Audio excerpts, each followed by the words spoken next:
Ok, c'est mon anniversaire, ouais.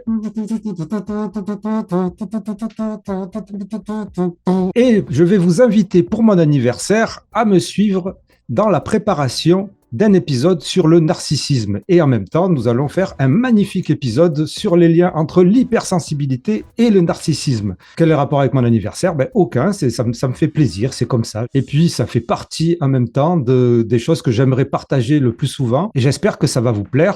L'an dernier, pour mon anniversaire, j'avais lancé un appel à un maximum de donations. Ce que je refais cette année, s'il vous plaît, aidez ce podcast qui en a vraiment besoin. Vous savez que le modèle économique de ce podcast est fragile. Il repose essentiellement sur le financement participatif dont vous êtes les acteurs et les actrices. Et je vous en remercie intensément. Vous pouvez faire une donation ponctuelle ou une donation régulière, qui serait le mieux, permettre à ce podcast d'exister, continuer mon travail, à continuer à diffuser l'info la plus fiable possible, les connaissances, des témoignages sur tous ces sujets, sur les sujets HPI, neuroatypiques et compagnie, les sujets qui vous plaisent. Et je sais que ce podcast vous fait beaucoup de bien et vous apporte même beaucoup. Donc, s'il vous plaît, considérez d'aider ce podcast dans la mesure de vos possibilités parce que ce média en a véritablement besoin et qu'il ne fonctionne que grâce à vous. Il y a un lien unique dans la description de cet épisode et si vous voulez le rejoindre directement via YouTube, vous pouvez cliquer sur rejoindre ou pour 1,99 € seulement, vous pourrez soutenir le podcast pour pratiquement au moins une vidéo par semaine, au moins, parce que ces derniers temps, j'en fais beaucoup plus. Je vous remercie tous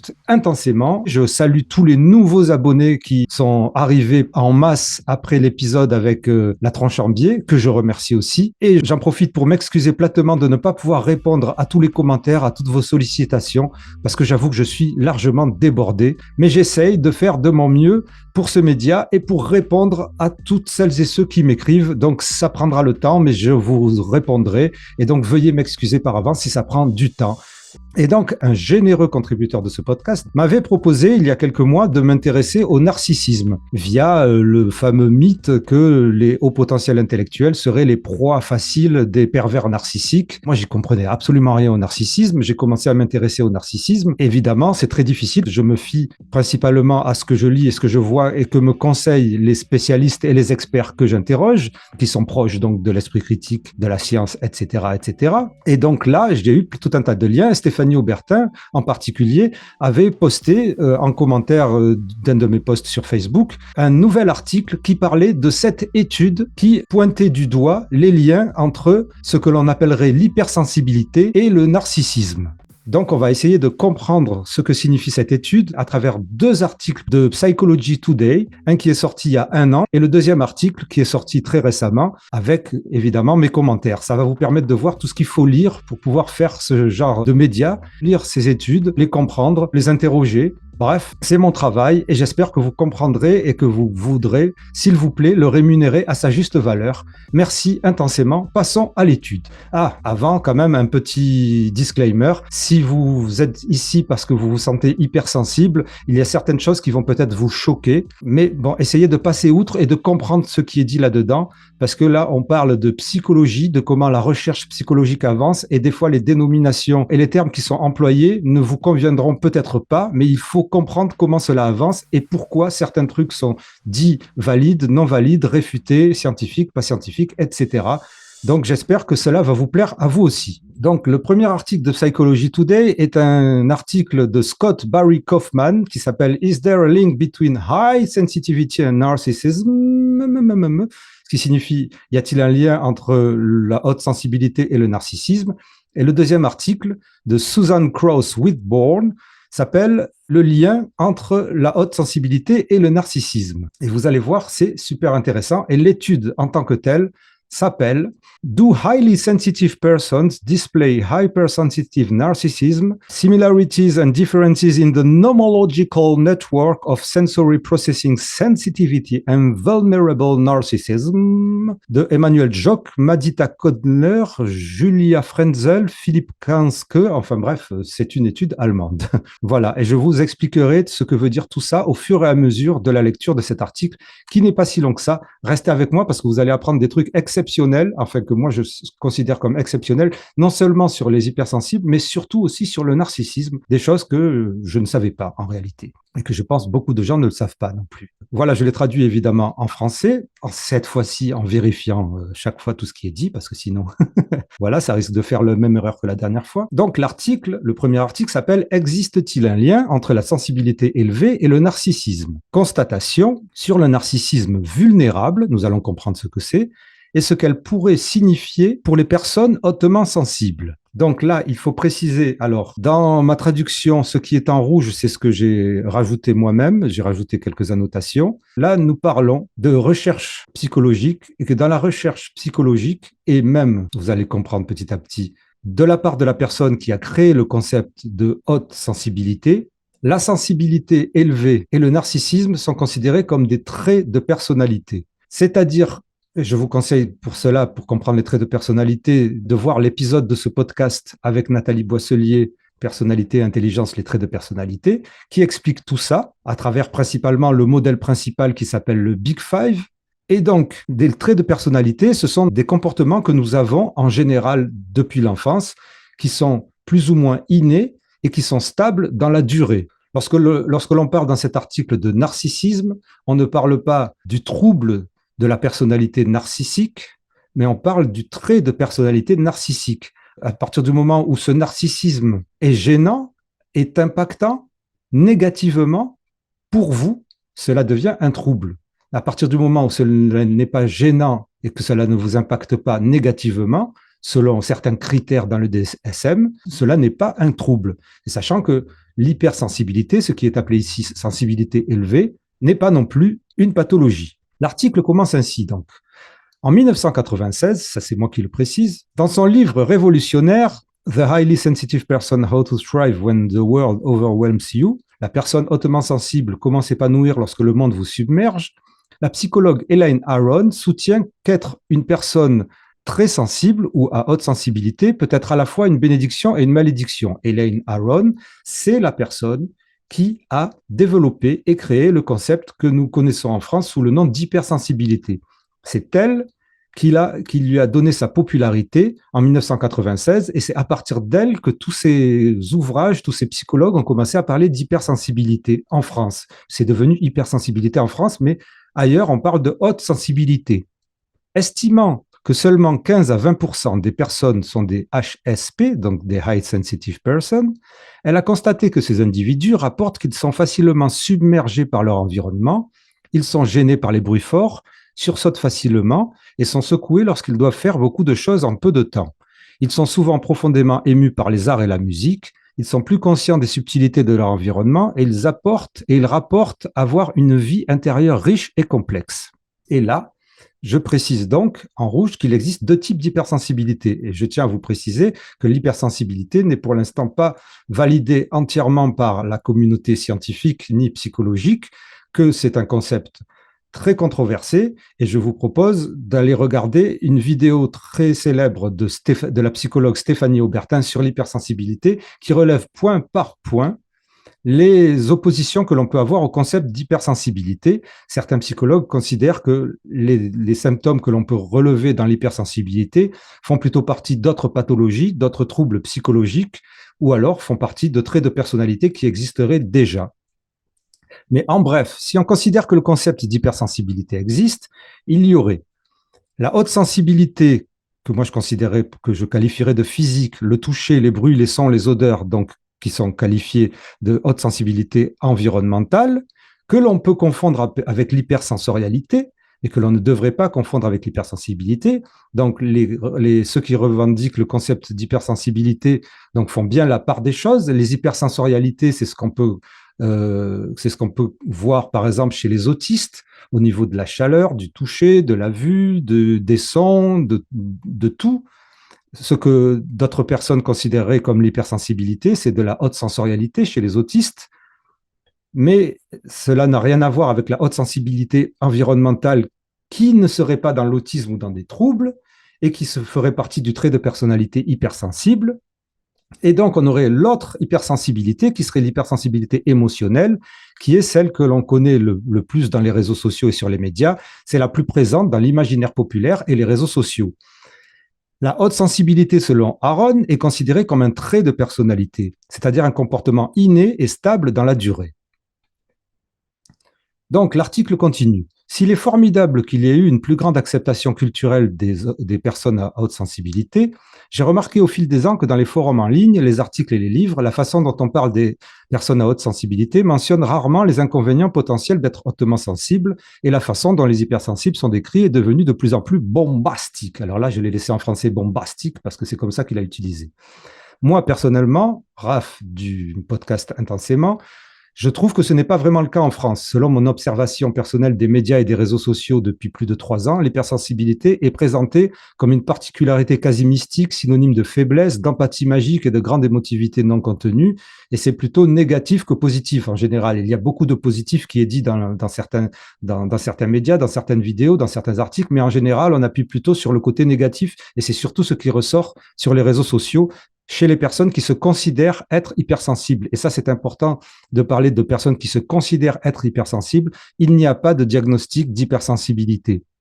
Donc, même une psychologue qui va vous déclarer hypersensible ne se base pas sur sur le discours officiel de la psychologie.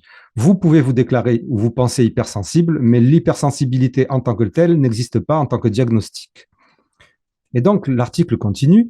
Par exemple, dans le livre « Le guide de la personnalité très sensible pour traiter avec les personnes toxiques », comment reprendre votre pouvoir des narcissiques et autres manipulateurs, les auteurs disent au lecteur que, et ça c'est un discours qu'on revoit très souvent quand même sur les réseaux sociaux, nous sommes capables de reconnaître et d'identifier les schémas, d'assimiler les informations plus soigneusement, de relier les expériences passées et présentes et de réfléchir aux décisions de manière plus complète et intuitive que les non-hypersensibles.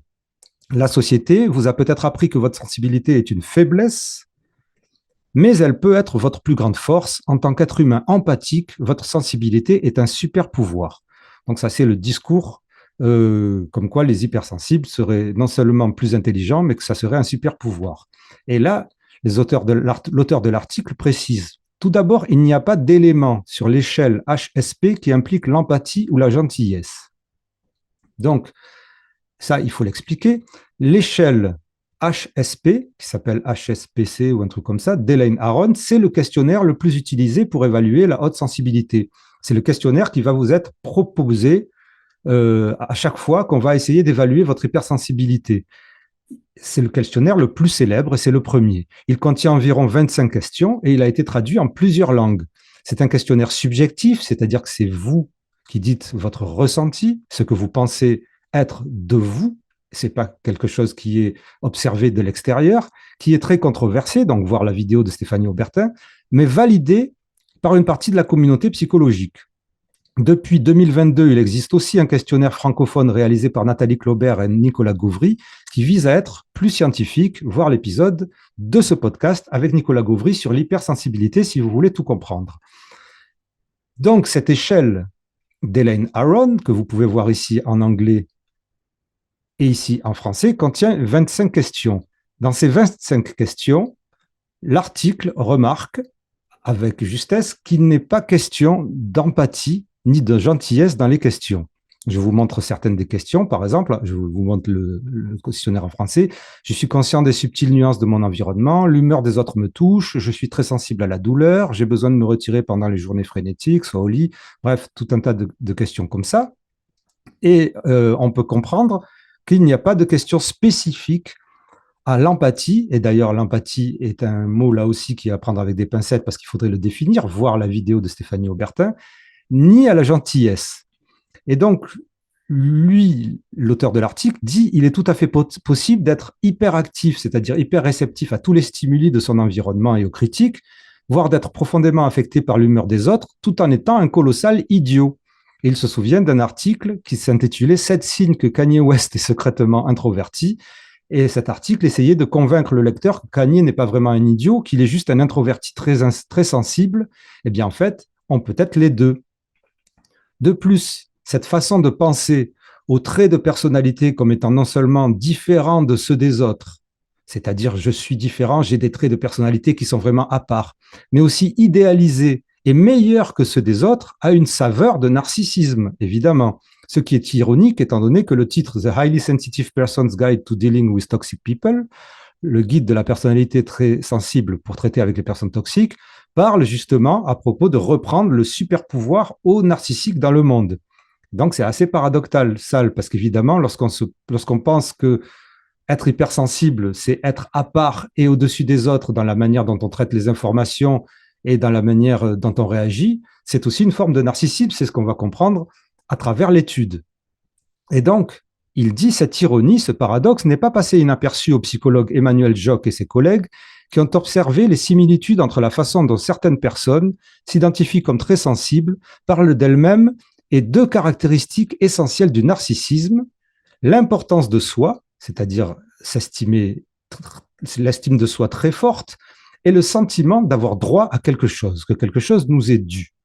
Nous allons comprendre à travers juste un extrait de l'article de Susan Cross-Whitbourne, l'autre article sur cette étude.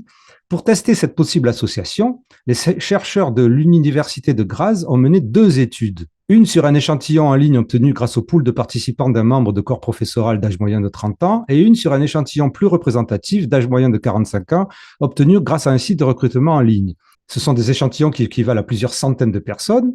En plus de mesurer les traits de personnalité via des échelles d'hypersensibilité, donc l'HSPS, celui de Hélène Aron, et une échelle de narcissisme hypersensible, puisqu'il y a des échelles pour mesurer le narcissisme hypersensible aussi, c'est-à-dire un questionnaire, les auteurs ont également inclus une échelle de traits de personnalité à 5 facteurs, donc le Big Five, le modèle Océan, c'est-à-dire le plus scientifiquement valide, et un bref questionnaire d'estime de soi.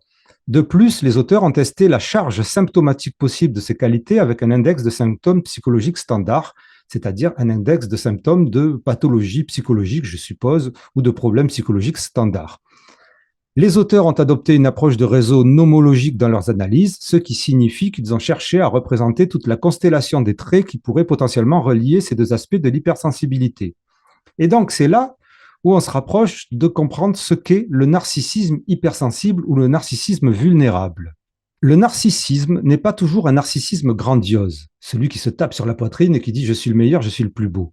Les psychologues ont également découvert une forme de narcissisme plus silencieuse et plus passive-agressive, appelée narcissisme vulnérable ou hypersensible, qui est associée à l'anxiété et à la honte de vouloir être sous les feux de la rampe.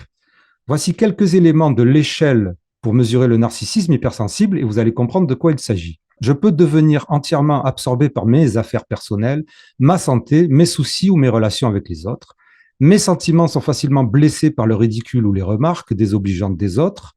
Lorsque j'entre dans une pièce, je deviens souvent gêné et j'ai l'impression que le regard des autres sont braqués sur moi. J'ai le sentiment d'avoir un tempérament différent de la plupart des gens. J'ai tendance à me sentir humilié lorsque je suis critiqué. J'ai des problèmes que personne d'autre ne semble comprendre. J'essaie d'éviter le rejet à tout prix. La défaite ou la déception me font généralement honte ou me mettent en colère, mais j'essaie de ne pas le montrer. Et donc, qu'ont-ils découvert ? Premièrement, les chercheurs ont constaté que la haute sensibilité, donc l'hypersensibilité, et le narcissisme hypersensible sont substantiellement corrélés entre eux. On parle là donc, je vous le rappelle, de traits de personnalité. Le questionnaire HSP, tout comme le nouveau questionnaire, celui de Claubert, par exemple, regroupe toutes les questions en plusieurs grands facteurs, des sous-groupes ou aspects qui sont des facettes qui forment le trait de personnalité.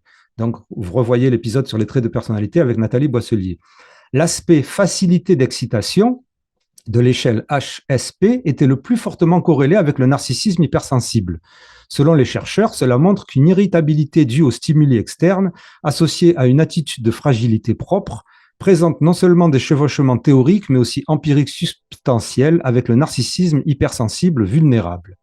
Et donc, cet aspect facilité d'excitation, en particulier de l'échelle HSP, était le plus fortement lié aux aspects suivants du narcissisme hypersensible: l'estime de soi contingente, baser son estime de soi sur ce que les autres pensent de vous, et ensuite des aspects comme se cacher et l'autre aspect se dévaloriser, qui était donc très fortement lié à l'aspect facilité d'excitation de l'échelle HSP. La facilité d'excitation était également substantiellement corrélée à une mesure de la rage d'avoir droit à quelque chose.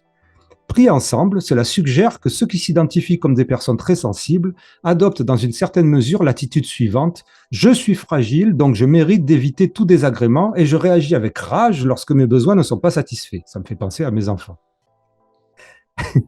L'échelle de sensibilité HSP et l'échelle du narcissisme hypersensible étaient toutes deux corrélées aux traits de personnalité du neuroticisme et de l'introversion, qui sont deux des 5 traits du Big Five et du modèle Océan, donc, dont on a parlé avec Nathalie Boisselier. Ce qui suggère que certains traits de personnalité communs se retrouvent dans ces deux constructions, c'est-à-dire ces deux concepts, le neuroticisme et l'introversion. Il est très intéressant de noter que bien que l'échelle HSP soit corrélée à une mesure du sentiment d'avoir droit à quelque chose basé sur la vulnérabilité, l'échelle n'est pas liée à des mesures ouvertes de désagréabilité et d'antagonisme. Ce qui suggère que le sentiment d'avoir droit à quelque chose associé à l'échelle HSP est d'un ordre plus passif-agressif, comme dans le narcissisme hypersensible, c'est-à-dire d'une revendication de soi.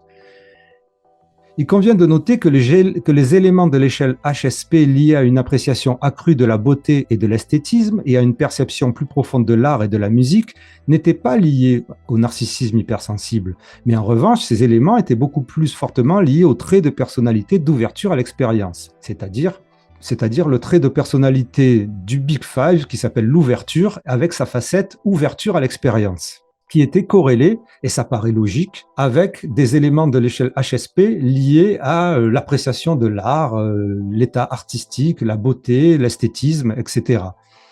Ces résultats sont cohérents, ce qui paraît normal, avec des recherches antérieures qui ont montré que toutes les facettes de l'échelle de personnalité hautement sensible ne sont pas également liées au bien-être et aux résultats de la vie.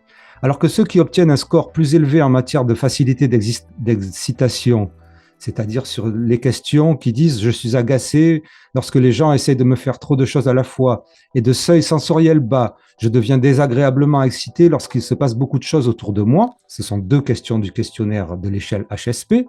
Donc, ceux qui obtiennent un score plus élevé dans ces 2 questions ont tendance à rapporter des émotions négatives et du neuroticisme plus fort dans leur vie quotidienne et des niveaux de bonheur plus faibles. Et ceux qui obtiennent un score plus élevé dans la facette de la sensibilité esthétique de l'échelle de personnalité hautement sensible ont tendance à rapporter des émotions positives plus fortes dans leur vie quotidienne et à rapporter également des niveaux d'ouverture à l'expérience plus élevés. Et là encore, ça paraît logique. Cela signifie-t-il que les personnes très sensibles sont des narcissiques hypersensibles? Non, non, non, dit l'auteur de cet article et les chercheurs. Les chercheurs soulignent que le but de leur étude n'était pas de pathologiser la haute sensibilité, et qu'au contraire, les chercheurs voulaient étudier les personnes hautement sensibles, donc les hypersensibles, tels qu'ils sont, y compris les aspects les plus adaptatifs aux côtés des aspects potentiellement plus problématiques, donc les aspects positifs comme les aspects négatifs. Les chercheurs pensent que seule une perspective qui fait face aux qualités désirables et indésirables de sa personnalité permet la croissance individuelle. Une partie de la croissance personnelle, du développement de soi, consiste à affronter sa propre structure de personnalité avec une réalité percutante, c'est la prendre de plein front, à comprendre les avantages ainsi que les manières potentielles dont on peut inhiber sa propre réalisation de soi, éviter de se réaliser. Être très sensible au monde n'indique pas nécessairement un narcissisme, mais ceux qui se perçoivent comme particulièrement fragiles en raison de leur personnalité associée à une attitude selon laquelle le malaise doit être évité à tout prix, peuvent être enclins à montrer des aspects de narcissisme hypersensible et un sentiment de droit à un traitement spécial simplement parce qu'ils sont plus sensibles que les autres. Ça fait un peu penser au HPE tout ça là. Pauvre HPE. Cet état d'esprit de fragilité et l'idée qu'ils sont des êtres très sensibles, c'est-à-dire que c'est inhérent à leur nature, pourrait les empêcher de ne jamais essayer de changer ou de grandir. Cela peut empêcher de vivre une vie plus pleine, de sortir de sa zone de confort et de se connecter aux autres de manière à favoriser la croissance et des liens plus profonds plutôt que l'évitement et encore plus la honte. Le cycle d'évitement et de honte est réel et peut déclencher des boucles de rétroaction négatives avec soi-même et les autres. De plus, se cacher des autres et avoir tendance à ne partager son identité hypersensible qu'avec d'autres hypersensibles sur des forums de discussion en ligne peuvent également inhiber la réalisation de soi. D'une part, ils peuvent avoir honte d'être ce qu'ils sont, mais d'autre part, ils parleront à d'autres hypersensibles de combien c'est un super pouvoir d'être ce qu'ils sont, et ce n'est pas un niveau d'intégration sain avec le reste de la structure de la personnalité. En fin de compte, dit l'auteur de l'article, je suis tout à fait d'accord avec le sentiment original d'Elaine Aron, selon lequel le tempérament hautement sensible peut être à la fois une bénédiction et une malédiction. Cependant, je crois que cette recherche met en évidence l'inconvénient potentiel de s'identifier trop comme une personne très sensible. Comme si cela faisait tellement partie de votre nature que vous devez continuer à être submergé par le monde et les autres. Une compréhension plus équilibrée de la personnalité hautement sensible, donc des hypersensibles, reconnaît que oui, il existe un immense potentiel pour remarquer plus de beauté dans le monde, pour une expérience créative accrue et pour une profondeur de sentiment, mais il existe également le potentiel de rester coincé dans la zone d'évitement de peur du monde, ce qui peut freiner le plus grand potentiel de chacun dans la vie. Et là, il y a un petit astérisque qui relie à je sais plus quoi d'ailleurs. Il relie à quoi cet astérisque? Il était au début, je crois. Va-t-on savoir où était cet astérisque? Non, je ne sais plus où il est, mais en tout cas, l'auteur termine par « Un jour, je veux écrire un livre intitulé « Peut-être que le narcissique, c'est vous ». Et sur ces bonnes paroles, je vous dis merci d'avoir suivi. J'espère que cela vous a apporté de la matière à penser comme de la connaissance. Pour moi, cet article m'a beaucoup apporté. Si cela est le cas, je vous demande, s'il vous plaît, de me souhaiter un joyeux anniversaire et de m'aider en faisant une donation, si possible, pour ce média. Je vous remercie intensément. Je remercie tous les hypersensibles. Je remercie tous les narcissiques. Je remercie Elaine Aron. Je remercie Psychology Today. Je vous remercie d'avoir suivi jusqu'à présent et je vous dis intensément, c'est le podcast Divergent. Intensément, c'est le show potentiel. Chaud, chaud, chaud.